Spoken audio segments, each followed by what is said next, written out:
नमस्कार दोस्तों, स्वागत है आप सभी का हमारे चैनल पर। पेश है बेताल पच्चीसी की 12वीं कथा, जिसका नाम है यश केतु की कथा। दोस्तों, एक बार फिर वही क्रम चला। महाराजा विक्रमादित्य ने शीशम के वृक्ष से बेताल को नीचे उतारा और कंधे पर डालकर चल पड़े। रास्ते में फिर बेताल ने मौन भंग किया और बोला, राजन, आपकी यही आदत प्रिय बनाती है, इसलिए सुनो। मैं तुम्हारी प्रसन्नता के लिए तुम्हें एक रोचक कथा सुनाता हूँ। पुराने समय में अंगदेश में यश केतु नामक एक राजा था। वह राजा पराक्रमी था। अपने बाहुबल से बहुत से राजाओं पर विजय प्राप्त कर चुका था।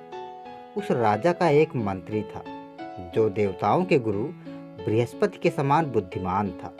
उसका नाम था दीर्घदर्शी। उस मंत्री के हाथों अपना राज्य निसंकट सौंपकर वह राजा केवल सुख भोगों से आसक्त रहने लगा। वह अधिकांशतः अंतःपुर में ही रहता, कभी राज्यसभा में नहीं आता, स्त्रियों के बीच रंगीले गीत सुनता, हितैषियों की भी बात नहीं मानता था। निश्चिंत होकर वह रनिवास में ही रमा रहता था। यद्यपि महामंत्री दीर्घदर्शी उसके राज्य का चिंता भार वहन करता हुआ दिन रात एक कर रहा था, फिर भी लोग अफवाह फैलाने लगे कि यश केतु तो केवल नाम मात्र का राजा रह गया है। मंत्री उसे व्यसनों में डालकर स्वयं ही राज्य का भोग कर रहा है। लोगों के ऐसे विचार जानकर एक दिन मंत्री ने अपनी पत्नी मेघाविनी से कहा, प्रिय, यद्यपि राजा सुख भोगों में लिप्त है और मैं उसका कार्यभार वहन कर रहा हूँ, फिर भी लोग अफवाह फैला रहे हैं कि मैं उसका राज्य हड़प रहा हूँ। अफवाह झूठी भी हो तो भी बहुत हानिकारक होती है। अफवाह के कारण ही भगवान राम द्वारा सीता को त्यागना पड़ा था। अतः तुम मुझे सलाह दो कि ऐसी अवस्था में मुझे क्या करना चाहिए। अपने स्वामी की परेशानी जानकर उस धीर स्वभाव और अपने नाम के अनुकूल आचरण करने वाली मेघाविनी ने कहा, महापति, युक्तिपूर्वक राजा से पूछकर आपको तीर्थ यात्रा के बहाने कुछ समय के लिए विदेश चले जाना चाहिए। इस प्रकार निष्पर्श होने के कारण आपके बारे में जो लोग अफवाह फैला रहे हैं वह मिट जाएगा और आपके न रहने पर राजा भी स्वयं अपना कामकाज देखने लगेंगे। इसके बाद धीरे धीरे उनके व्यसन भी दूर हो जाएंगे। फिर जब आप लौट कर आएंगे तब मंत्री का पद संभाल लेना, तब आपको कोई दोष भी नहीं लगेगा। पत्नी के ऐसा कहने पर मंत्री बोला, तुमने ठीक कहा प्रिय, मैं बिल्कुल ऐसा ही करूँगा। तब वह राजा के पास गया और बातों ही बातों में उसने राजा से कहा, राजन, आप मुझे कुछ दिनों के लिए छुट्टी दे दें, जिससे मैं तीर्थ यात्रा पर जा सकूं, क्योंकि धर्म में मेरी बहुत आस्था है। यह सुनकर राजा ने कहा, ऐसा मत करो मंत्रीवर, तीर्थ यात्रा के बिना भी घर में रहते हुए दान आदि करके तुम पुण्य फल प्राप्त कर सकते हो। मंत्री बोला, दान आदि के द्वारा तो अर्थ शुद्धि ही पाई जा सकती है राजन, किंतु तीर्थों से अनश्वर शुद्धि की प्राप्ति होती है। अतः बुद्धिमान लोगों को चाहिए कि वह यौवन के रहते हुए ही तीर्थ यात्रा कर ले। शरीर का कोई भरोसा नहीं है, समय बीत जाने पर तीर्थ यात्रा कैसे हो सकती है। मंत्री जब इस प्रकार राजा को समझाने का प्रयास कर रहा था, तभी प्रतिहारी वहां पहुंचा और बोला, स्वामी, दोपहर का समय हो चुका है, अतः आप उठकर स्नान कर लें, क्योंकि स्नान का समय बीता जा रहा है। यह सुनते ही राजा स्नान के लिए उठ खड़ा हुआ। यात्रा के लिए तैयार मंत्री भी उसे प्रणाम करके वहां से चला आया। मंत्री ने घर आकर जैसे तैसे अपनी पत्नी को मनाया, क्योंकि वह भी उसके साथ चलने का आग्रह कर रही थी। फिर वह अकेले ही यात्रा के लिए चल पड़ा। अनेक देशों में घूमता हुआ और तीर्थों की यात्रा करता हुआ वह मंत्री पौंड्र देश में जा पहुंचा। उस देश के एक नगर में समुद्र के किनारे शिव मंदिर था। दीर्घदर्शी उस मंदिर में पहुंचा और वहां मंदिर के आंगन में बैठकर श्रम की थकान दूर करने लगा। वहां देवताओं के पूजन के लिए आए हुए निधिदत्त नामक वणिक ने दीर्घदर्शी को देखा, जो दूर से आने के कारण धूल से भरा हुआ था और कड़ी धूप के कारण कुम्हला गया था। मंत्री को ऐसी अवस्था में यज्ञोपवीत पहने और उत्तम लक्षणों वाला देखकर वणिक ने उसे कोई श्रेष्ठ ब्राह्मण समझा और सत्कार करके उसे अपने घर ले आया। घर ले जाकर उस वणिक ने मंत्री को स्नान कराया। उत्तम भोजन आदि से सत्कार करने के बाद जब वह विश्राम कर चुका तो उसने पूछा, श्रीमंत आप कौन हैं, कहाँ के रहने वाले हैं और कहाँ जा रहे हैं? तब दीर्घदर्शी ने उसे गंभीरता पूर्वक कहा, मैं एक ब्राह्मण हूँ और तीर्थ यात्रा करता हुआ यहाँ आया हूँ। तब व्यापारी निधि दत्त ने दीर्घदर्शी से कहा, हे ब्राह्मण श्रेष्ठ, मैं व्यापार करने के लिए स्वर्णद्वीप जाने वाला हूँ, इसलिए तुम मेरे घर में तब तक ठहरो जब तक कि मैं लौट कर नहीं आ जाता। तुम तीर्थ यात्रा से थके हुए हो, यहाँ रहकर विश्राम भी कर लोगे। यह सुनकर दीर्घदर्शी ने कहा, फिर मैं यहाँ ही क्यों रहूँ श्रीमंत, मैं तो सुखपूर्वक आपके साथ ही चलूँगा। इस पर उस सज्जन वणिक ने कहा, ठीक है, यदि आपकी ऐसी ही इच्छा है तो यही करिए। बहुत समय बाद दीर्घदर्शी को उसके यहाँ सोने की नर्म शैया मिली थी, इसलिए वह बिस्तर पर पड़ते ही चैन की नींद सो गया। अगले दिन वह उस व्यापारी के साथ समुद्र तट पर गया और व्यापारी के सामग्री से लदे जहाज में बैठ गया। अनेक द्वीपों की यात्रा करता और आश्चर्यजनक एवं भयानक समुद्र को देखता हुआ वह स्वर्ण द्वीप जा पहुंचा। कहाँ तो महामंत्री का पद और कहाँ समुद्र का लांघना। किसी ने सच ही कहा है, अपयश से डरने वाले सज्जन क्या नहीं करते। दीर्घदर्शी ने उस वणिक निधि दत्त के साथ खरीद बिक्री करते कुछ समय उस द्वीप पर निवास किया। उस वणिक के साथ जब वह जहाज पर बैठकर वापस लौट रहा था तब उसने समुद्र के लहर के पीछे उठते हुए कल्प वृक्ष को देखा। उस वृक्ष की शाखाएं मूंगे की तरह सुंदर थीं, उसके स्कंद स्वर्ण जैसे चमक रहे थे और वह मनोहर मड़ियों वाले फलों और पुष्पों से सुशोभित थे। उस वृक्ष के स्कंद पर उत्तम रत्नों से युक्त एक पर्यक पड़ा हुआ था, जिस पर लेटी हुई एक अद्भुत आकार वाली सुंदर कन्या को उसने देखा। वह अभी उस कन्या के बारे में सोच ही रहा था कि कन्या वीणा उठाकर एक गीत गाने लगी, जिसके बोलों का भावार्थ कुछ इस प्रकार था, मनुष्य कर्म का जो बीज पहले बोता है वह निश्चित ही उसका फल भोगता है। पहले किए हुए कर्मों के फल को विधाता भी नहीं टाल सकता। वह अलौकिक कन्या कुछ देर इस प्रकार गाकर उस कल्प वृक्ष जिस पर वह लेटी हुई थी उस पर्यक सहित समुद्र में विलीन हो गई। दीर्घदर्शी ने सोचा, यहाँ आज मैंने यह कैसा अद्भुत और अपूर्व दृश्य देखा। कहाँ यह समुद्र और कहाँ दिखकर विलीन हो जाने वाली गाती हुई अलौकिक स्त्री और वृक्ष। ऐसे अनेक आश्चर्यों की खान यह समुद्र सचमुच वंदनीय है। लक्ष्मी, चंद्रमा, परिजात आदि भी तो इसी से निकले थे। ऐसा सोचकर दीर्घदर्शी अचरज में पड़ गया। वह देखकर नाविकों ने कहा, श्रीमंत आप शायद उस कन्या को देखकर आश्चर्यचकित हो रहे हैं। यह उत्तम कन्या तो इस प्रकार यहाँ अक्सर दिखाई पड़ती है। यह दिखाई देती है और फिर समुद्र में ही विलीन हो जाती है। क्योंकि आपने इसे पहली बार देखा है इसलिए ऐसा आश्चर्य व्यक्त कर रहे हैं। हाँ, शायद यही बात है, दीर्घदर्शी बोला और उसी दिशा में देखता हुआ खामोश हो गया। काफी देर चलने के बाद अंततः जहाज ने लंगर डाला। दीर्घदर्शी उस व्यापारी निधि दत्त के साथ समुद्र के पार पहुंचा। किनारे पहुंचकर व्यापारी निधि दत्त ने जहाज का सारा माल उतरवाया। दीर्घदर्शी भी निधि दत्त के साथ उसके घर पहुंचा, जहां हंसी खुशी छाई हुई थी। थोड़े दिन निधि दत्त के यहाँ ठहर कर दीर्घदर्शी ने उससे कहा, मैंने तुम्हारे यहाँ सुखपूर्वक बहुत दिन तक विश्राम किया। अब मैं अपने देश जाना चाहता हूँ, तुम्हारा कल्याण हो। निधि दत्त उसे जाने देना नहीं चाहता था, किंतु दीर्घदर्शी का आग्रह उसे स्वीकार करना ही पड़ा। दीर्घदर्शी उसे समझा बुझाकर वहां से चल पड़ा। केवल अपने ही बलबूते पर वह लंबी राह तय करके अपने अंगदेश के निकट जा पहुंचा। नगर के बाहर आए दीर्घदर्शी को उन गुप्तचरों ने देखा जिन्हें राजा यशकेतु ने उसकी खोज खबर लेने के लिए पहले से ही नियुक्त कर रखा था। गुप्तचरों ने जाकर राजा को खबर पहुंचाई। मंत्री के बिछुड़ने से राजा दुखी था, अतः वह स्वयं ही उसकी अगवानी हेतु नगर के बाहर पहुंचा और उसे गले लगाकर उसका अभिनंदन किया।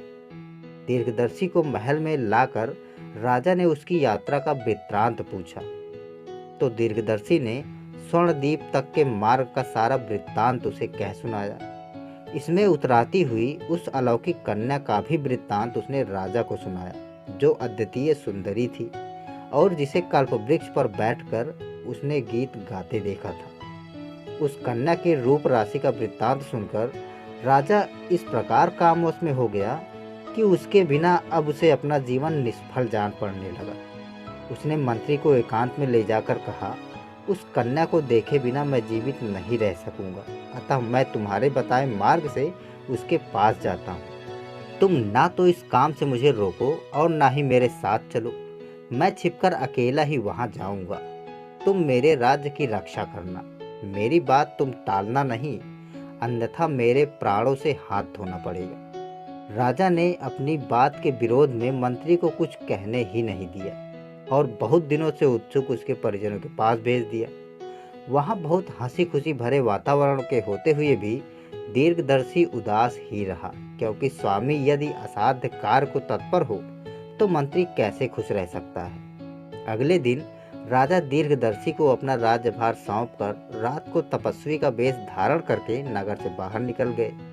मार्ग में मिले राजा ने कुशदत्त नामक मुनि को देखकर प्रणाम किया। मुनि ने तपस्वी वेशधारी राजा से कहा, तुम निश्चिंत होकर आगे बढ़ो। लक्ष्मीदत्त नामक वणिक के साथ जहाज से समुद्र में जाकर तुम उस इच्छित कन्या को पाओगे। मुनि की बातें सुनकर राजा बहुत प्रसन्न हुआ। वह मुनि को प्रणाम करके आगे बढ़ा। अनेक देशों, नदियों और पहाड़ों को पार करता हुआ वह समुद्र तट पर जा पहुंचा। वहां मुनि के कथनानुसार उसकी भेंट लक्ष्मीदत्त नामक एक वणिक से हुई, जो स्वर्णद्वीप जाने की इच्छा रखता था। राजा के पैरों में चक्र का चिन्ह तथा रजोचित मुख मुद्रा आदि देखकर उस वणिक ने उसे प्रणाम किया। राजा उसी के साथ उसके जहाज पर चढ़कर समुद्र में गया।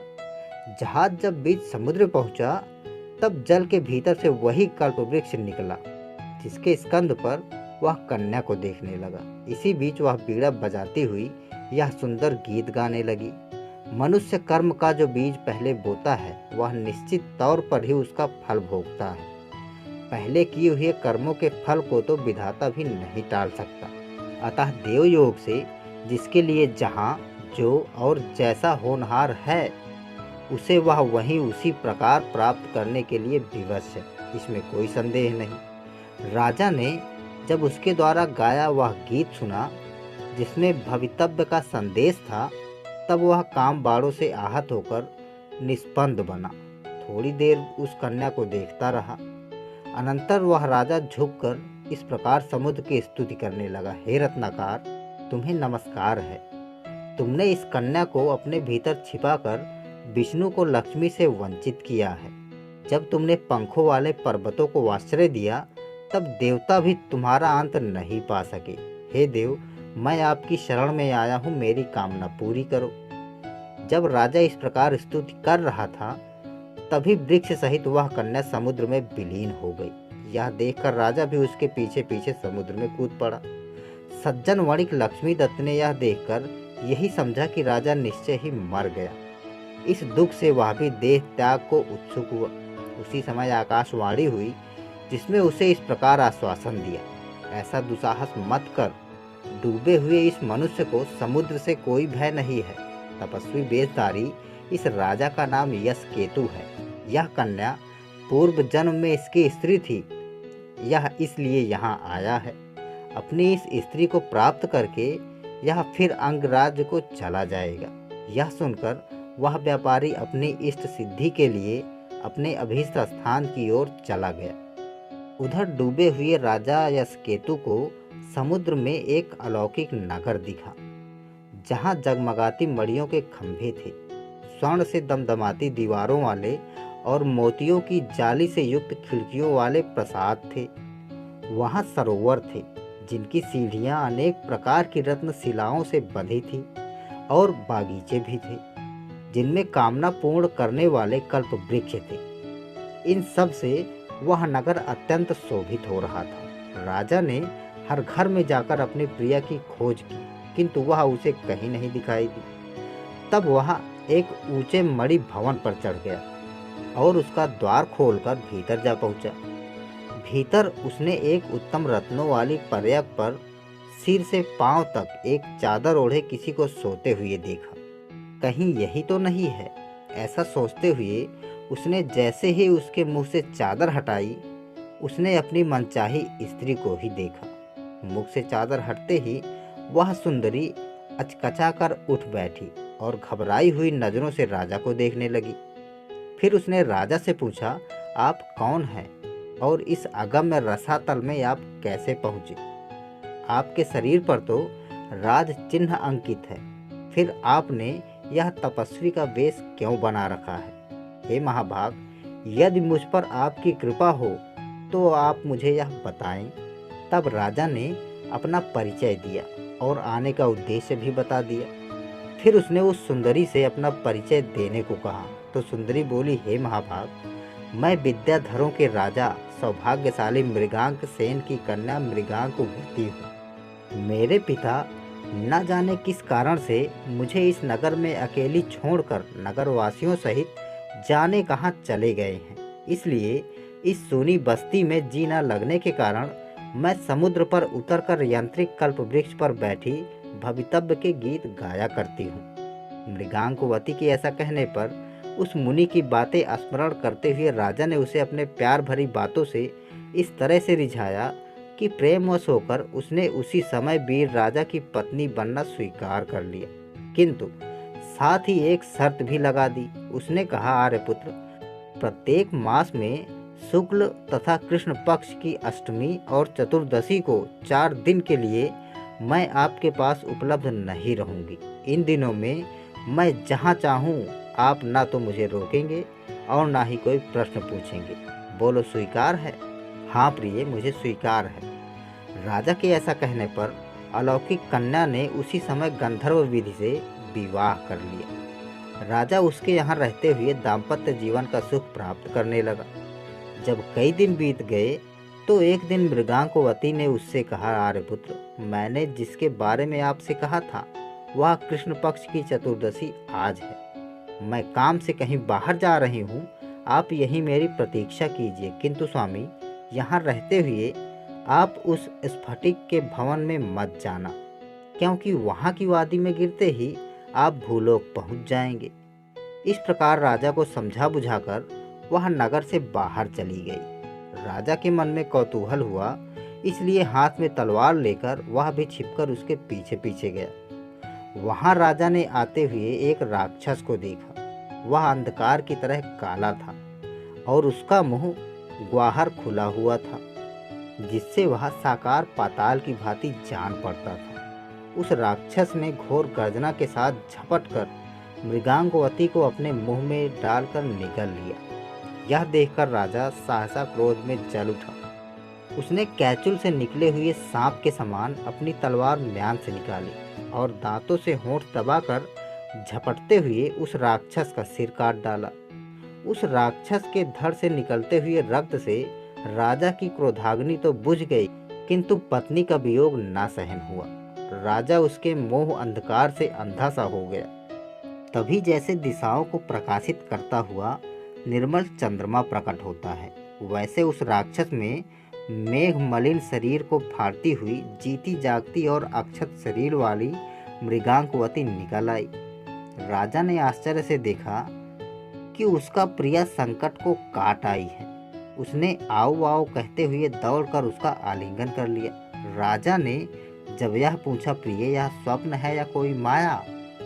तब उस विद्याधरी ने उससे कहा, अरे पुत्र, यह ना तो कोई स्वप्न है और ना ही कोई माया।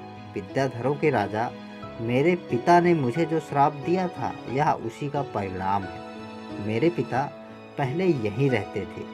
अनेक पुत्र होते हुए भी वह मुझसे बहुत स्नेह रखते थे और कभी भी मेरे बिना भोजन नहीं करते थे।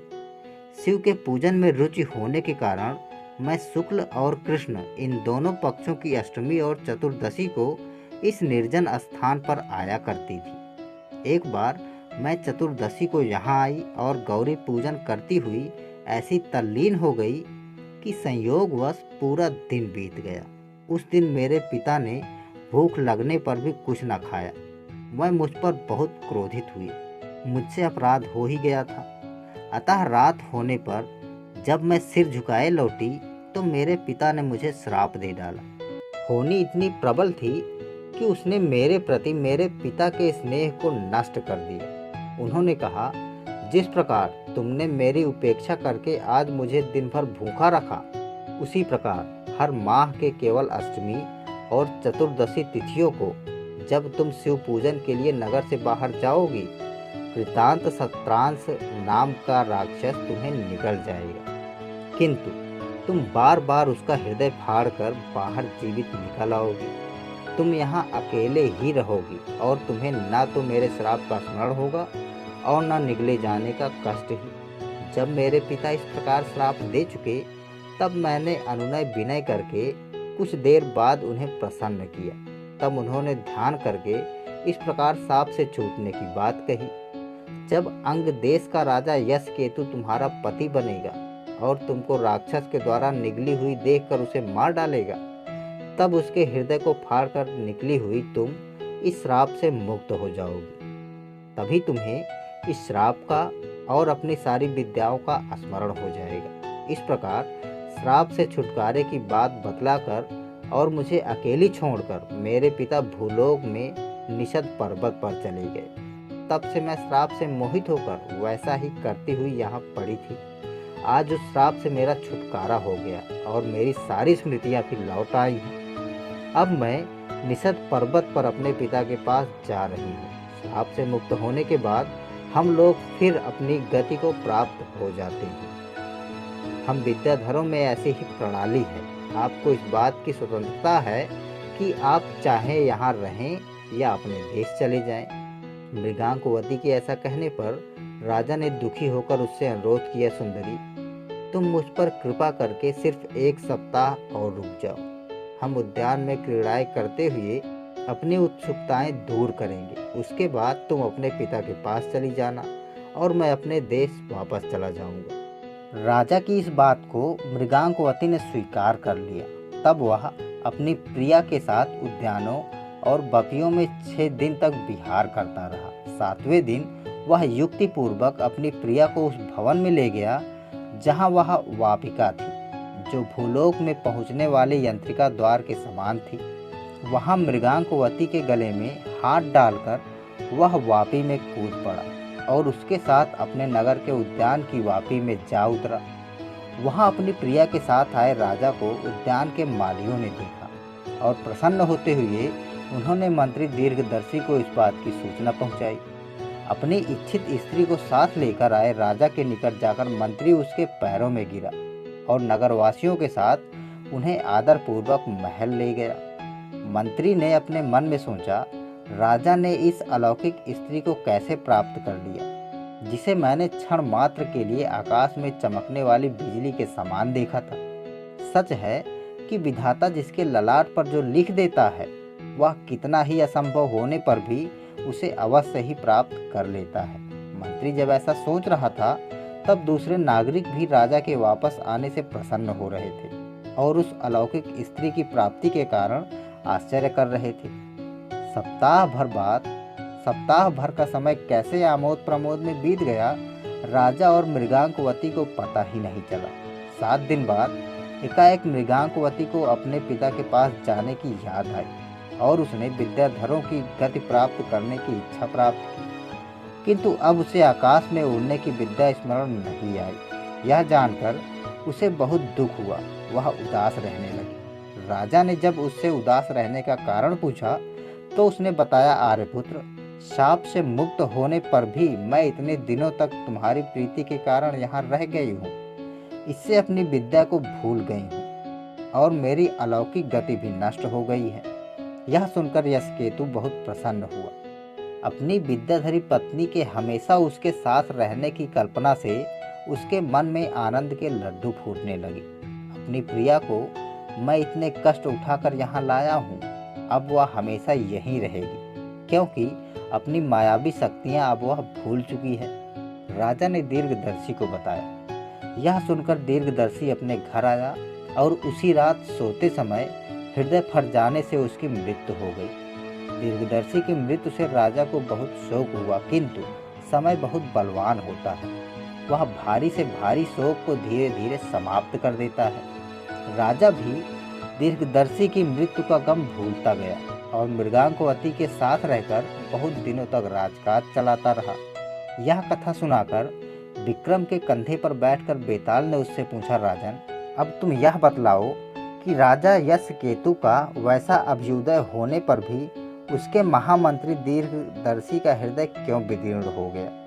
क्या उसका हृदय इस शोक से फट गया कि उससे वह अलौकिक स्त्री नहीं मिल सकी, अथवा वह राज्य की इच्छा रखता था, या राजा के वापस लौट आने से उसे जो दुख हुआ उसके कारण? राजन, जानते हुए भी यदि तुम मुझे नहीं बतलाओगे तो तुम्हारा धर्म नष्ट हो जाएगा और शीघ्र ही तुम्हारा सिर खंड खंड हो जाएगा।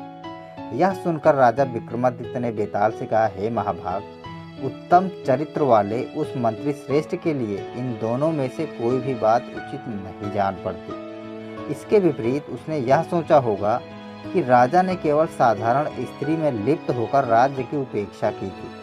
अब अलौकिक स्त्री के प्रति अनुरक्त होने पर उसका क्या हाल होगा? फिर इसके लिए उसने जो इतना कष्ट उठाया उससे लाभ के बदले हानि ही अधिक हो गई। ऐसा सोचने के कारण ही उस मंत्री का हृदय फट गया था। राजा विक्रमादित्य के ऐसा कहने पर मायावी बेताल उसके कंधे से उतरकर पुनः अपने पहले स्थान पर चला गया। धीर चित्त वाला राजा भी शीघ्रतापूर्वक उसे फिर से बलपूर्वक ले आने के लिए उसके पीछे पीछे दौड़ पड़ा। यहीं पर यह कथा समाप्त होती है। दोस्तों, 13वीं कथा है ब्राह्मण हरिस्वामी की कथा, जो मैं नेक्स्ट पार्ट में आपके लिए लेकर आऊँगा। आज के लिए बस इतना ही। धन्यवाद।